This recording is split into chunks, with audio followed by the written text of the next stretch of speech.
వాస్తవంగా ఈరోజు నా అదృష్టంగా భావిస్తున్నా. ఎందుకంటే 1 కోటి సభ్యులున్న పార్టీకి ఒక వర్కింగ్ ప్రెసిడెంట్గా జాతీయ అధ్యక్షులు చంద్రబాబు నాయుడు గారు నన్ను నియమిస్తడం జరిగింది. బాధ్యత అంటారా భారం అంటారా నాకు తెలియదు. సడన్గా మొన్నటి వరకు ఎటుకో పరిగెడుతున్నా, ఈరోజు అనౌన్స్మెంట్ అయిన తర్వాత కొంచెం బరువు పెరిగినట్టుంది నాకు. అంటే కష్టపడాలి, ఇంకా పని చేయాలి. నేను పడుకోను, మిమ్మల్ని పడుకోను స్వామి. సత్యం నాకు తెలుసు, చాలా ప్రిపేర్ అవుతా, చాలా సిస్టమేటిక్గా పనిచేస్తా. పార్టీలో కూడా మార్పులు రావాలని బలంగా నమ్మే వ్యక్తిని. కంటిన్యూస్గా మార్పు అనేది ఉంటేనే మనకు కూడా ఉత్సాహం ఉంటుంది. నేను మా టీంకి ఒకటి చెప్తా, నిన్న చేసింది నేను మళ్ళీ రిపీట్ చేయను. ఈరోజు చేసింది రేపు నేను రిపీట్ చేయను.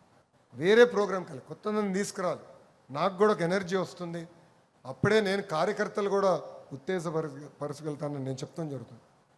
ఇది మనందరం గుర్తుపెట్టుకోవాలి. ఈరోజు నిజంగా నా అదృష్టమైన రోజు. అది కూడా పవిత్రమైన భూమి చంద్రగిరికి వచ్చినప్పుడు నాకు ఈ అవకాశం జాతీయ అధ్యక్షులు వారు ఇచ్చారు. పనిచేస్తా, కష్టపడతా, ఎప్పుడు కార్యకర్తలకి నేను మా టీం మొత్తం అందుబాటులో ఉంటుంది. 1 కాదు 2 కాదు 100 సార్లు మనం కలవాలి. మన సమస్య పరిష్కారం అయ్యే వరకు వదిలిపెట్టకూడదు. అంతేగాని అలిగే మట్టుకు ఇంట్లో పడుకుంటే నేనే వస్తాను, మీ లోకేష్ వస్తాడు, మిమ్మల్ని మీ ఇంటి నుంచి బయటికి తీసుకొచ్చి పని చేపిస్తాడని ఈ సభాముఖం మీ అందరు తెలుపుకుంటూ, నాకు ఇంత అద్భుతమైన అవకాశం ఇచ్చిన తెలుగుదేశం పార్టీ కార్యకర్తలందరికీ పేరు పేరున నా ఉదయపూర్వక ధన్యవాదాలు తెలుపుకుంటూ